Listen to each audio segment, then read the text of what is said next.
Hello everybody and welcome. In this video I'm going to show you how to restore default settings on your speaker Baseus VO20.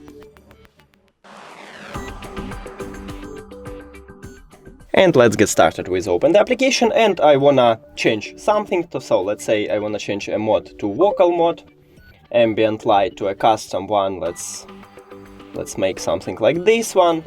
And to restore the settings, just click on the settings icon here and then click restore default settings, then OK, and we did it. So if we return to the AeQur mode, as you can see, it changed to a default one, to a normal one, and ambient the same to a default mode.